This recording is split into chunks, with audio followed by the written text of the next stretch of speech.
একটা ইকো। আসসালামু আলাইকুম রহমতুল্লাহ। বিসমিল্লাহির রহমানির রহিম।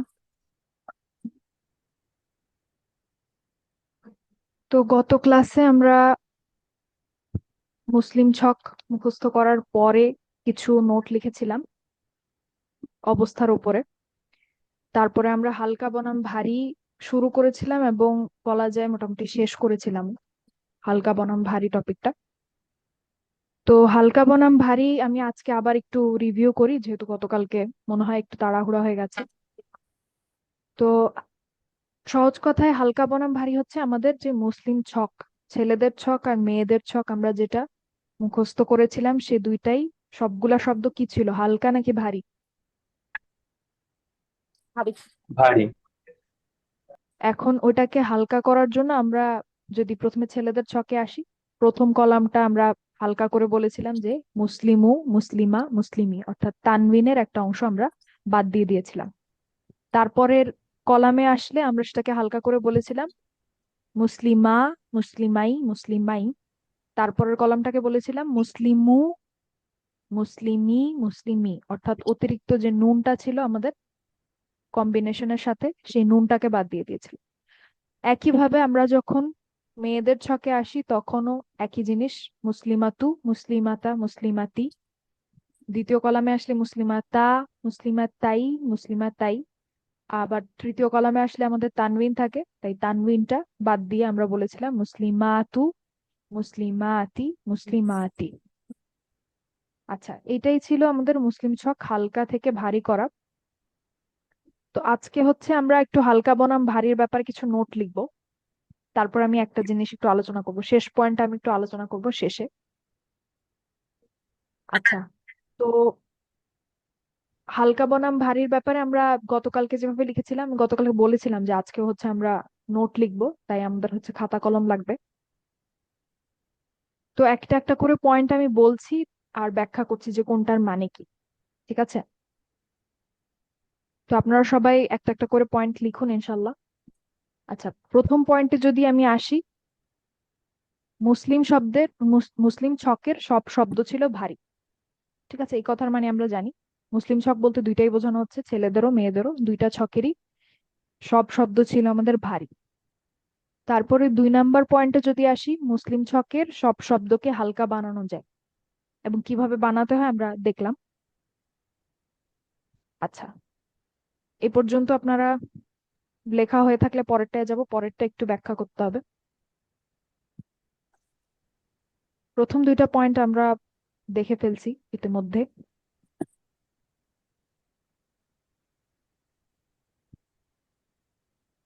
আপনাদের লেখা হয়ে গেলে বলবেন। হয়ে গেছে আপু। আচ্ছা, তাহলে 3 নাম্বার পয়েন্টে আসি। আচ্ছা, 3 নাম্বার পয়েন্টে লেখা আছে যে হালকা করার জন্য তানবিন সরিয়ে ফেলুন। তানবিন সরিয়ে ফেলুন হচ্ছে আমাদের 3টা কলামের জন্য। একটা হচ্ছে ছেলেদের কলামের জন্য, প্রথম যে কলামটা মুসলিমুন, মুসলিমান, মুসলিমিন, আমরা দেখেছিলাম যে তানবিন সরিয়ে ফেললে আমরা হালকা করে ফেললাম। সেরকম মেয়েদের কলাম, মেয়েদের যে ছকটা ছিল, স্ত্রীবাচক যে ছকটা ছিল, সেটারও প্রথম কলামটা মুসলিমাতু, মুসলিমাতা, মুসলিমাতা, মুসলিমাতি। এরপরে মেয়েদের যেই ছক, সেটার যদি আমরা শেষ কলামে যাই, সেটা ছিল আমাদের মুসলিমাতুন, মুসলিমাতিন, মুসলিমাতিন। সেটাকেও হালকা করার জন্য আমরা তানবিনটা সরিয়ে ফেলেছিলাম। তো তানবিন সরিয়ে ফেলুন কথাটার মানে হচ্ছে এটাই। ঠিক আছে, যেসব শব্দে তানবিন থাকবে সেখানে তানবিনটা সরিয়ে ফেলতে হবে। এরপরের কথা হচ্ছে যে অতিরিক্ত নুন সরিয়ে ফেলুন। অতিরিক্ত নুন সরিয়ে ফেলার কথাটা হচ্ছে আমাদের প্রথম যে ছকটা, ছেলেদের ছকের দ্বিতীয় তৃতীয় কলাম, আর হচ্ছে আমাদের মেয়েদের ছকের যে দ্বিতীয় কলাম তার জন্য খাটে। ঠিক আছে, অর্থাৎ মুসলিমানি হয়ে গেছিল মুসলিমা, মুসলিমাইনি হয়ে গিয়েছিল মুসলিমাই। সেরকমই মুসলিমুনা হয়ে নাই। গিয়েছিল মুসলিম, আর মুসলিমিনা হয়ে গিয়েছিল মুসলিমি। একইভাবে আমাদের মেয়েদের ছকটা, তো অতিরিক্ত নুন সরিয়ে ফেলা মানে হচ্ছে আমাদের কম্বিনেশনে যে নুন আমরা দেখেছিলাম শেষে, সেই নুনটা সরিয়ে ফেলতে হবে। নুনটা বাদ দিয়ে দিলে আমরা আমাদের হালকা যে চেহারাটা, শব্দটা সেটা পেয়ে যাবে।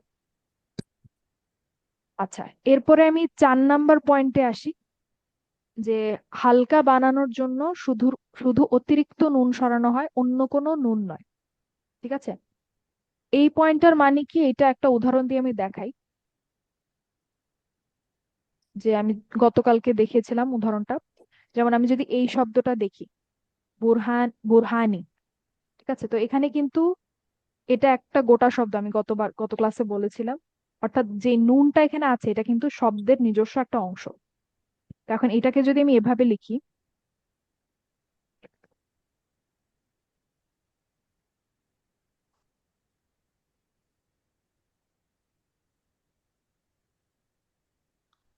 ঠিক আছে, বুরহানানি। ঠিক আছে, এই শব্দটা কিন্তু কোরআনে আছে, বুরহানানি শব্দটা কোরআনে আছে। তো এখানে দেখেন যে বুরহানানি, এখন এই শব্দটা আমাদের মুসলিম শকের কোন শব্দটার সাথে মিলে বলুন তো?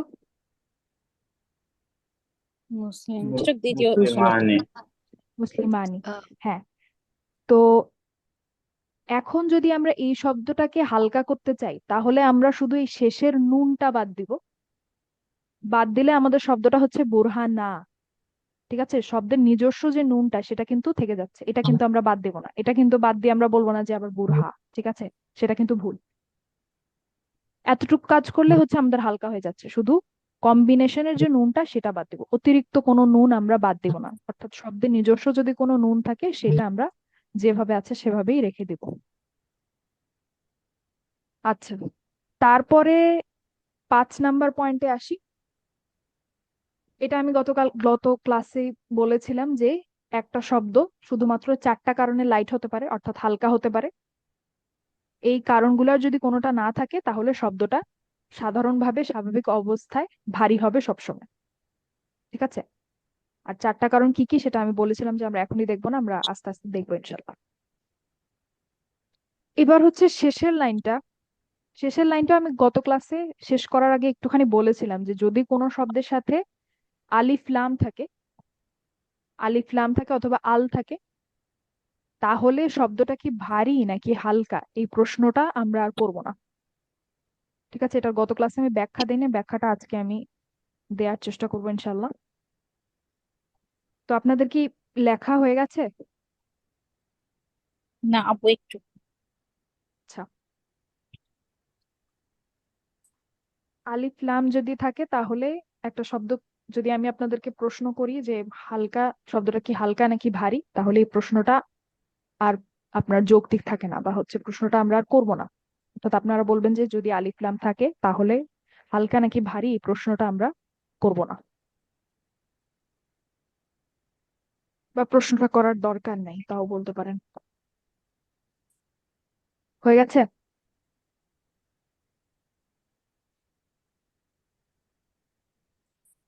এই যে লাস্টে যেটা বললেন এটা কি 6 নাম্বার রুল আপু, নাকি এটা ওই 5-এর আন্ডারেই পড়ে? আহ, 6 দিতে পারেন, না হলে অসুবিধা নেই, 5-এর আন্ডারে চিন্তা করলেও অসুবিধা নেই।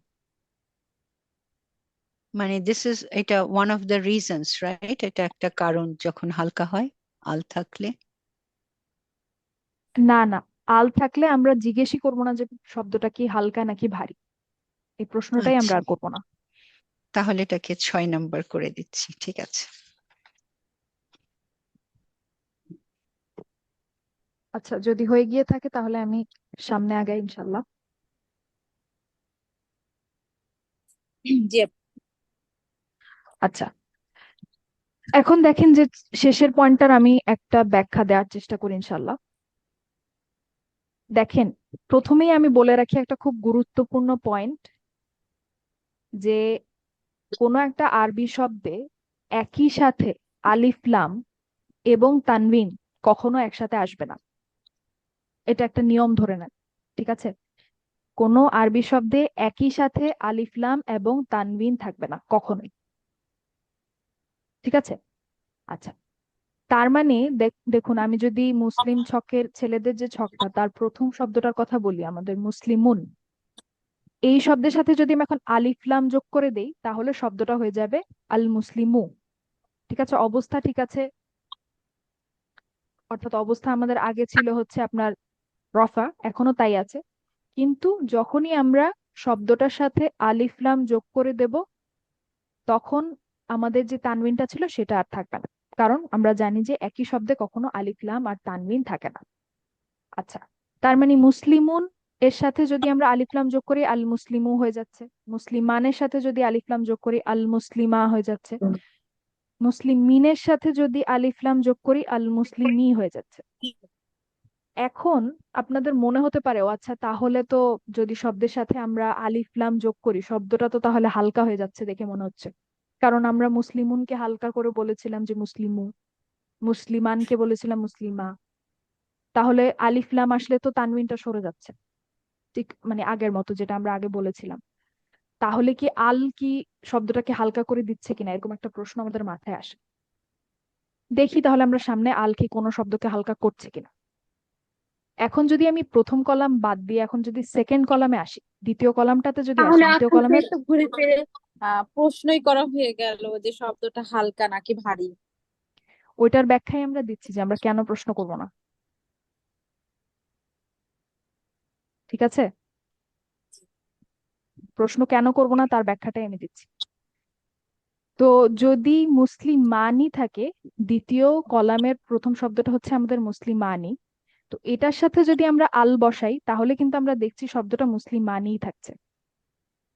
ঠিক আছে, তারপরে যদি মুসলিমাইনি শব্দটাতে আসি তাহলেও দেখছি আল মুসলিমাইনিই থাকছে যদি আমি আলিফ লাম যোগও করি তাও।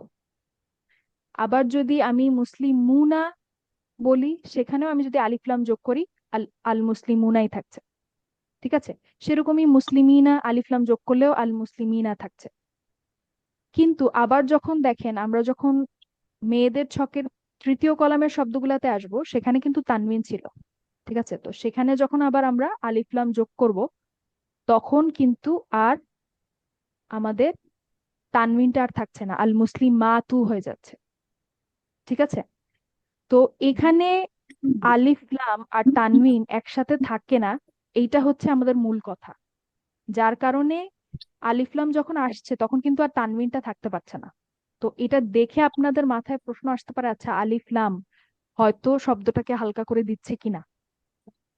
ঠিক আছে, যদি আলিফ লাম শব্দটাকে হালকা করতো তাহলে কিন্তু আমাদের পরের যে শব্দগুলো সেগুলাকেও কিন্তু আলিফ লাম হালকা করতো। ঠিক আছে, সেটা সেটা কিন্তু হয়নি। তার মানে কি দাঁড়াচ্ছে উত্তরটা, যে আলিফ লাম কোনো শব্দকে হালকা করছে না। ঠিক আছে, তো এই জন্যই আমরা যখন আপনার কোনো শব্দে আলিফ লাম দেখব তখন আমরা আর এই আলোচনাতেই যাব না যে শব্দটা কি ভারী নাকি হালকা।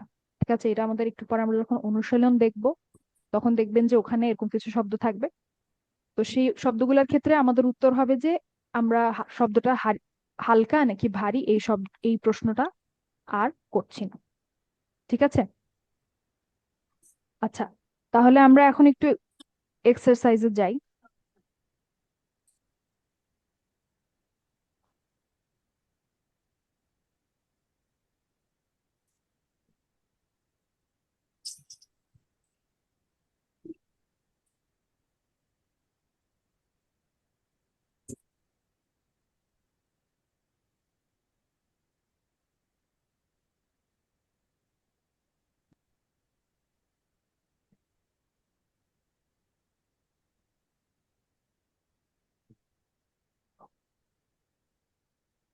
আচ্ছা,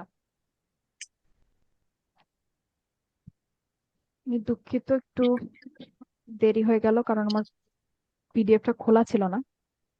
আচ্ছা,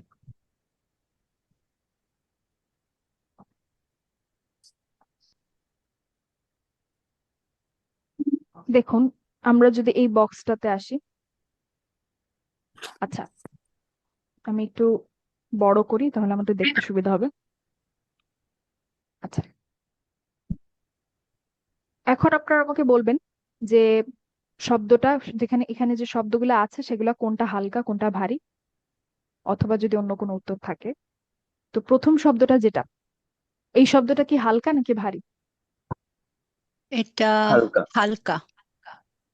আচ্ছা, এবং এটা আমাদের মুসলিম ছকের কোন শব্দটার সাথে মিলে? এটা মুসলিমিনা। মুসলিমিনা। জি, মুসলিমিনা। হ্যাঁ, মুসলিমিনাকে যদি আমরা হালকা করি তাহলে শব্দটা হয়ে যায় মুসলিমিন। তাহলে এটার অবস্থা কি? এটা নাসাব এবং জার দুটাই হতে পারে। চার। তারপরে যদি আমি নিচে আসি, সাফিনাতি, এই শব্দটা যদি বলি এটা কি হালকা নাকি ভারী? এটাও হালকা। এবং এটা কোন শব্দের সাথে মিলে আমাদের মুসলিম ছকের? এটা মুসলিমাতি। মুসলিমাতিন। মুসলিমাতিন। হ্যাঁ। তারপরে কুলুবিন,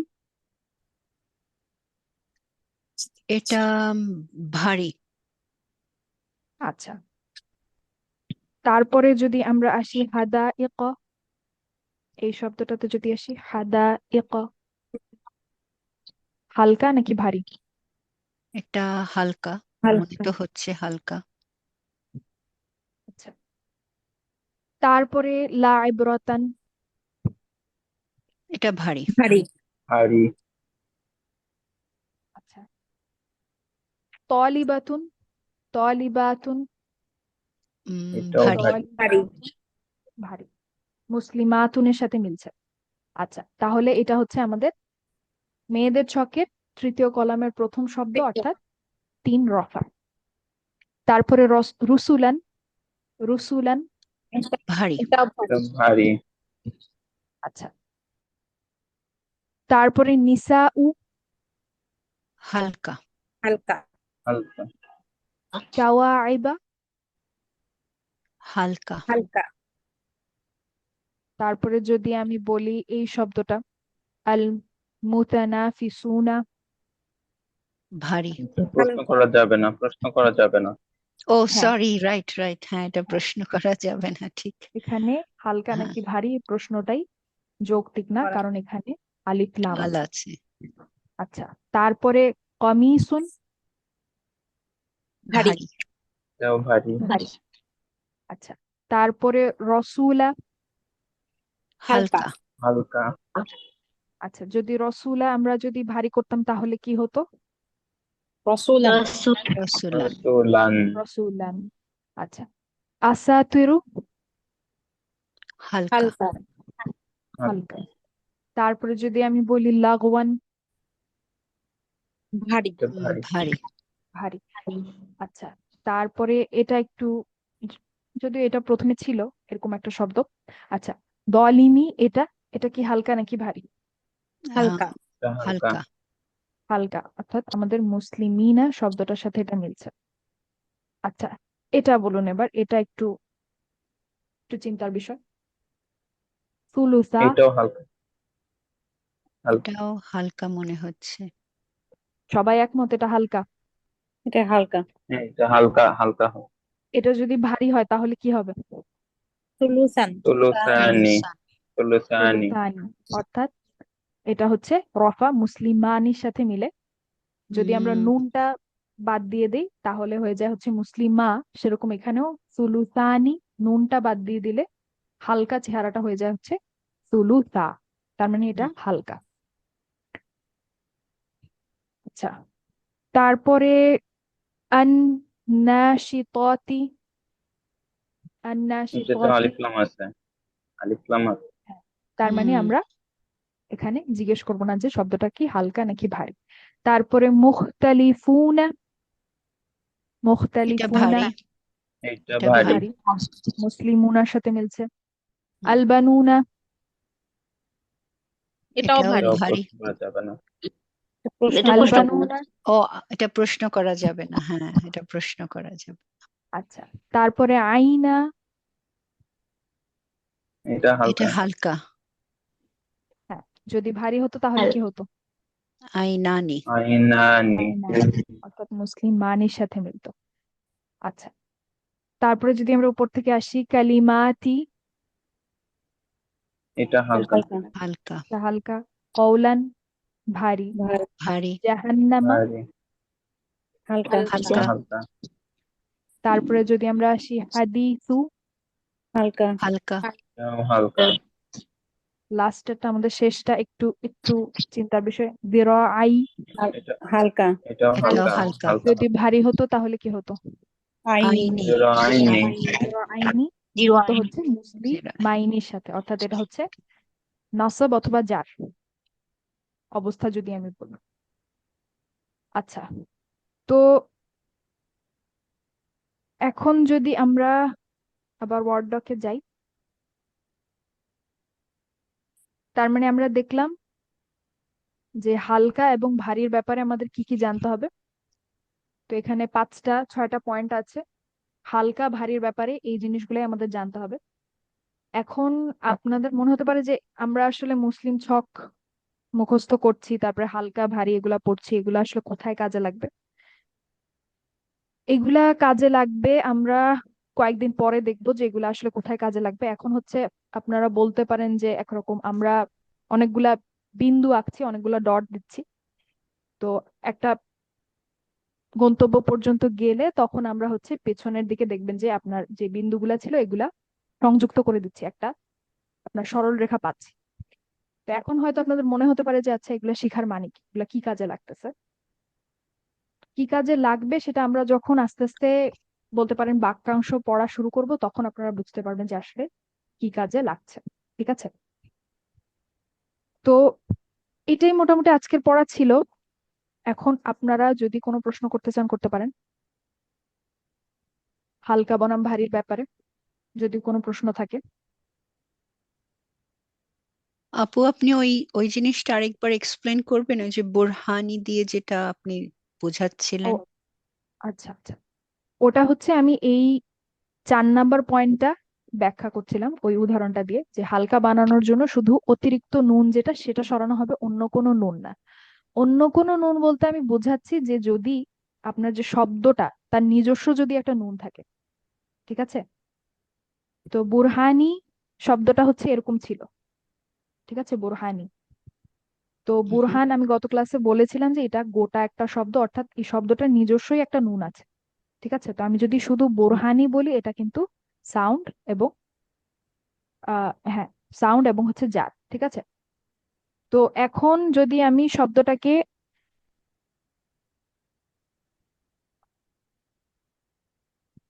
এভাবে দেই, বোরহানানি, তাহলে হচ্ছে শব্দটা আমাদের আপনার এখন মুসলিমানি যে শব্দটা সেই শব্দটার সাথে মিলে।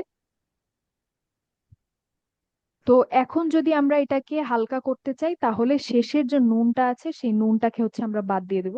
বাদ দিয়ে দিলে আমাদের হচ্ছে এটা হালকা হয়ে যাবে। তো আমি বলছি যে হালকা করার জন্য শব্দের মধ্যে যে নুন ছিল সেই নুনটাকে কিন্তু আমরা বাদ দেই নাই বা সেই নুনটার কোনো পরিবর্তন করিনি। এটাই ওই 4 নাম্বার পয়েন্টটার অর্থ, এটাই যে যদি শব্দের নিজস্ব কোনো নুন থাকে সেই নুনের সাথে আমাদের কোনো কাজ নাই, শুধু হালকা করার জন্য আমাদের কম্বিনেশনের যে শেষের নুনটা, অতিরিক্ত যে নুনটা সেটা বাদ দেবো। কারণ মূল শব্দটা কিন্তু বোরহান, ঠিক আছে, তার সাথে জি।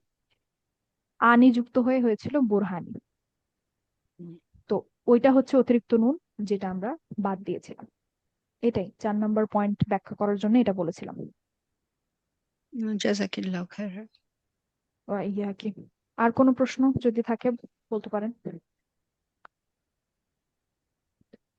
আর আমি যে কোর্স আউটলাইন দিয়েছিলাম আমি দেখছি যে আপনারা আলহামদুলিল্লাহ বেশ দ্রুতই আসলে ধরতে পারছেন ব্যাপারগুলা। তো আমি বলবো যে আমরা কোর্স আউটলাইন থেকে আসলে বেশ এগিয়েই আছি, কারণ আজকে আমাদের 7 নম্বর দিন। তো বোধহয় আজকে যা আমি বললাম এগুলা বোধহয় আমাদের 8 বা 9 নাম্বার দিনে বলার কথা ছিল, কিন্তু যেহেতু আপনারা অনেক দ্রুতই আসলে ধরতে পারছেন কনসেপ্ট গুলা, যার কারণে আমাদের গতি বেড়ে গেছে বলা যায় আলহামদুলিল্লাহ। তো এই জন্য আর কি কোর্স আউটলাইনের নিচে আমি লিখে দিয়েছিলাম যে আপনাদের পড়ার গতি অনুযায়ী, অর্থাৎ ধরতে পারার গতি অনুযায়ী কোর্স আউটলাইন হয়তো সময় কম বেশি লাগতে পারে। ঠিক আছে, আর হচ্ছে এখন যেহেতু আমাদের যে অনুশীলনগুলা, আমাদের যে পিডিএফ এর যে অনুশীলনগুলো ওগুলা বেশ ছোট, তাই ওগুলো আমি ক্লাসেই বলে দিচ্ছি। কিন্তু এরপরে আমাদের কিছুদিন পরে 2-1 দিন পরে আপনারা দেখবেন যে আমাদের অনুশীলনগুলো বেশ সময় সাপেক্ষ, অর্থাৎ একটা শব্দ সমাধান করতে আমাদের বেশ সময় লাগছে। তখন আসলে ক্লাসে সব কমপ্লিট করা হবে না, তখন আপনাদেরকে হচ্ছে হোমওয়ার্ক দেওয়া হবে, সেগুলো আপনারা করবেন এবং সেটা অ্যান্সার শিটও উত্তরগুলো আপনাদের হচ্ছে গ্রুপে ইনশাল্লাহ দিয়ে দেওয়া হবে।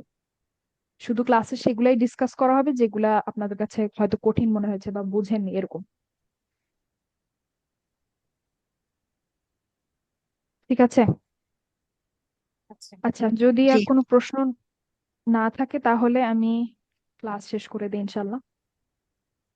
আগামীকালকে আমাদের হালকা বনাম ভারী শেষ বলা যায়। তো আগামীকালকে আমরা ইনশাল্লাহ হচ্ছে নমনীয়তা পড়বো।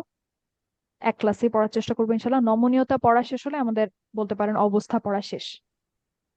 ঠিক আছে? তো আমি একটু রিভিউ করি যে আমরা আসলে কোথায় আছি। প্রথম ক্লাসে আমরা দেখেছিলাম যে আরবি শব্দ তিনটা। তিনটা কি কি ছিল? আঞ্চলিক, ফুসহা আর লিসান আল আরব, হ্যাঁ, ওটা পুরানো হচ্ছে আরবি। 3 ধরনের আরবি। আমি বলেছি 3 ধরনের আরবি শব্দ। আচ্ছা, হ্যাঁ, ও ওটা আচ্ছা প্রথমে আচ্ছা, দেখে ইসলাম, করে আসলাম। ফিল আর হ্যাঁ, হ্যাঁ। রফা আচ্ছা, নাসাব এন্ড জার না না, তিনটা ইসম ফিল অবস্থা। আমরা তিনটা আসছি। অবস্থা। হার্ফ। হ্যাঁ, আরবি আমি জিজ্ঞেস করেছি যে আরবি শব্দ কত ধরনের ছিল। ঠিক আছে? আরবিতে কত ধরনের শব্দ ছিল, মানে ইসম, ফেয়েল, হারফ। সেখান থেকে আমরা ও সরি। হ্যাঁ পড়া শুরু করলাম। ইসম। ইসম পড়তে গিয়ে আমরা দেখলাম যে আমাদেরকে 4টা জিনিস জানতে হবে। একটা হচ্ছে অবস্থা, সংখ্যা, লিঙ্গ, টাইপ। এরপরে আমরা অবস্থা পড়া শুরু করলাম, এবং অবস্থা পড়তে গিয়ে আমরা দেখলাম যে অবস্থা হচ্ছে 3টা। একটা হচ্ছে রফা, নাসাব, জার। এবং আমরা আরো দেখলাম যে অবস্থার ব্যাপারে আমাদেরকে আরো এই সব জিনিসগুলো জানতে হবে। তো তার মধ্যে এই 3 নাম্বার পর্যন্ত আমাদের জানা শেষ আলহামদুলিল্লাহ। 4 নাম্বারটা বাকি, এটা আমরা আগামী দিন দেখবো ইনশাল্লাহ। আর যেহেতু নমনীয়তা এক ক্লাসে শেষ করতে চাচ্ছি আমি, এজন্য আজকে আর শুরু করছি না। 4 নাম্বারটা পড়া হয়ে গেলে আমাদের হচ্ছে অবস্থা শেষ। এরপরে আমরা কোন কোন বৈশিষ্ট্যে যাব বলুন? ইসএম এর কোন বৈশিষ্ট্যে যাব? সংখ্যা বা নাম্বার। সংখ্যা। সংখ্যা। সংখ্যা পড়া শুরু করবো এরপর আমরা ইনশাল্লাহ। আচ্ছা, তো আজকে এই পর্যন্তই ক্লাস। তাহলে শেষ করে দিচ্ছি। আপু, আমার একজন ভাবি জয়েন করতে চাচ্ছিলেন, উনি বোধহয় রেজিস্ট্রেশন করেননি, ওনাকে বোধহয় আপনারা একসেপ্ট করেননি। মনোয়ারা বেগম ওনার নাম। ওনাকে কি যারা রেজিস্ট্রেশন করতে হবে না? যারা এই লাইভ ক্লাসে জয়েন করতে চান জি। তারা হচ্ছে গ্রুপে অ্যাড হতে হবে। গ্রুপে অ্যাড হলেই হবে। তো গ্রুপে, গ্রুপে অ্যাড হয়েছেন আপু। আচ্ছা, তাহলে উনি কেন ক্লাসে ডিসকাশন জয়েন গ্রুপ। করছেন না? উনি বললেন ওখানে তো যে আহ, আমি ওনাকে রেজিস্ট্রেশনটাও পাঠিয়েছিলাম, উনি বলল যে রেজিস্ট্রেশন করেননি, নাকি একটা প্রবলেম হয়েছে। উনি একটু বয়স্ক, আমার ও আচ্ছা ভাবি, আচ্ছা, বড় ভাবি। তো উনি জি। বললেন যে ওনাকে নাকি মানে ডিনাই করা হয়েছে না, সামথিং লাইক দ্যাট, এরকম কি যেন বললেন। না, এরকম আসলে কিছুই না হয়তো। আমি হ্যাঁ, অ্যাকসেপ্ট করি। Sorry to interrupt. আমি আসলে অ্যাকসেপ্ট করি, সো রেজিস্ট্রেশন যেহেতু করেনি আমি বোধ হয় এই জন্যই অ্যাকসেপ্ট করিনি। সো ইটস ওকে, আমি আজকে জি, উনি ডিসকাশন জয়েন করেছেন, ওনার নাম মনোয়ারা বেগম। ওকে ইনশাল্লাহ। ওকে। উনি গত ক্লাসগুলো সব করেছেন? না, উনি উনি বাংলাদেশ থেকে সবেমাত্র আসলেন উনি। তো আমি ওনাকে বললাম, তখন উনি বলল যে ঠিক আছে জয়েন করবে। তো উনি বেশ বয়স্ক, উনি চেষ্টা আচ্ছা, করছে আর কি। ইনশাল্লাহ ইনশাল্লাহ, নো প্রবলেম। ওকে, জাজাকিল্লাহ খাইরান আপু। আচ্ছা, তাহলে আমাদের নওশিন আপু বলে দিলেন সমাধান। তো আপু যদি জয়েন করতে চান তাহলে ইনশাল্লাহ আস্তে ধীরেই করতে পারেন, কোনো সমস্যা নেই। কিন্তু আসলে অবশ্যই আগের ক্লাসগুলা দেখে আসতে হবে। আপনারা তো এখন বুঝতেই পারছেন কেন, কারণ আগের ক্লাসগুলা না দেখলে কিন্তু সামনে আর কিছু বোঝা যাবে না। জি, আমি তো ওনাকে ক্লাসগুলা ছোট ছোট। ক্লাসের ভিডিওগুলি ওনাকে দিয়েছি। জি। আচ্ছা আচ্ছা, তো ক্লাসগুলো তো আশা করি ছোট ছোটই, 30 মিনিটের। তো আশা করি উনি খুব জলদি আমাদের সাথে লাইভ ক্লাসে জয়েন করতে পারবেন ইনশাল্লাহ। আচ্ছা, ঠিক আছে, তাহলে আপনারা সবাই ভালো থাকবেন। কালকে ইনশাল্লাহ দেখা হবে। আসসালামু আলাইকুম। ওয়ালাইকুম আসসালাম ওয়া ওয়ালাইকুম রাহমাতুল্লাহি ওয়া আসসালাম। বারাকাতুহু।